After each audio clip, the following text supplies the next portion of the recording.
Assalamualaikum warahmatullahi wabarakatuh.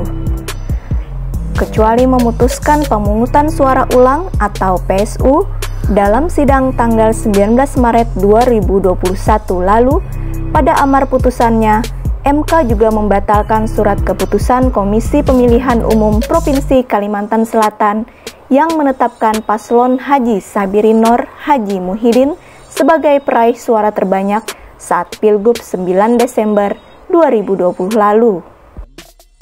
2. Menyatakan batal surat keputusan Komisi Pemilihan Umum Provinsi Kalimantan Selatan nomor 134/PL.02.6 garis datar KPT _Prof_12/2020 tentang penetapan rekapitulasi hasil penghitungan suara pemilihan gubernur dan wakil gubernur Kalimantan Selatan tahun 2020 bertanggal 18 Desember 2020 Hasilnya, kini pasangan calon 02 Denny Indrayana di Friyadi Darjat unggul sementara dengan raupan 774.084 suara, sedangkan suara Sabirin Noor Haji Muhyiddin hanya meraih 751.798 suara atau selisih 22.286 suara dari 870 TPS yang dianulir MK. Sebelumnya, berdasar keputusan KPU Kalsel sebelum dianulir MK, selisih suara antara Birinmu dengan H2D terpaut 8.127 suara. Rinciannya, paslon 01 meraih 851.822 suara, sedang paslon 02 meraih 843.695 suara. Pasca putusan MK tersebut, berbagai kalkulasi terhadap kans kemenangan dua pasangan pemilihan gubernur dan wakil gubernur Kalimantan Selatan mulai mengemuka. Jika sebelumnya selisih suara hanya 0,48% atau 8.127 suara untuk keunggulan pasangan Paman Birin Haji Muhyiddin, maka kini pasangan Denny Difri yang unggul dengan selisih 22.286 suara. Keunggulan ini akan jadi modal bagi Denny Difri untuk memperebutkan 281.636 pemilih dari 7 kecamatan yang menggelar PSU. Berikut DPT yang menggelar PSU di 7 kecamatan di Kalimantan Selatan.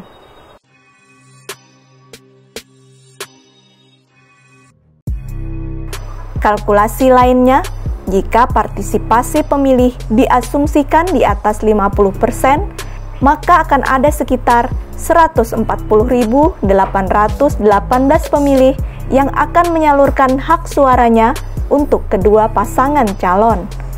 Itu artinya, untuk meraih kemenangan, Paman Birin minimal meraih 55% suara, sedangkan Denny Indrayana cukup meraih minimal 46% suara. Sedangkan jika tidak terjadi PSU dan yang dibatalkan hanya kasus penggelembungan suara di 5 kecamatan di Kabupaten Banjar, maka pasangan Denny Difrilah yang memenangkan Pilgub Kalsel beberapa waktu lalu. Asumsinya adalah seperti berikut. Perolehan suara Birinmu di 5 kecamatan di Kabupaten Banjar adalah sebanyak 64.377 suara, sedangkan H2D memperoleh 42.024 suara. Angka-angka ini belakangan diketahui sebagaimana fakta yang terungkap di persidangan Mahkamah Konstitusi telah terjadi penggelembungan suara yang dilakukan oleh oknum komisioner KPU Kabupaten Banjar dengan menambahkan 5.000 suara ke pasangan Birinmu dan pengurangan 5.000 suara sah dari pasangan H2D. Jika tidak terjadi penggelembungan suara untuk pasangan Birinmu dan pengurangan suara sah untuk pasangan H2D, maka angka yang sebenarnya adalah sebagai berikut. Raihan suara Birinmu 64.377 dikurang 5.000, hasilnya adalah 59.377. Raihan suara H2D 42.024 ditambah 5.000, hasilnya adalah 47.024. Apabila hasil ini dikonversikan dengan rekapitulasi akhir KPUD Provinsi, di mana jumlah raihan suara untuk pasangan Birinmu 851.822 suara dikurang 5.000, hasilnya adalah 846.822 suara. Raihan suara pasangan H2D 843.695 suara ditambah 5.000 suara, hasilnya adalah 848.695 suara. Persentasinya adalah 49,95% untuk pasangan Birinmu dan 50,05% untuk pasangan H2D. Selisih antara keduanya adalah 1.873 suara untuk kemenangan Denny Diffrie. Analisa lainnya adalah bakal adanya swing voter atau pemilih mengambang yang awalnya sudah masuk DPT tapi tidak ikut memilih pada Pilgub 9 Desember 2020 lalu dan pada PSU mendatang kemungkinan besar akan ikut memilih. Kedua pasangan calon masih sama-sama memiliki kesempatan untuk menang di PSU.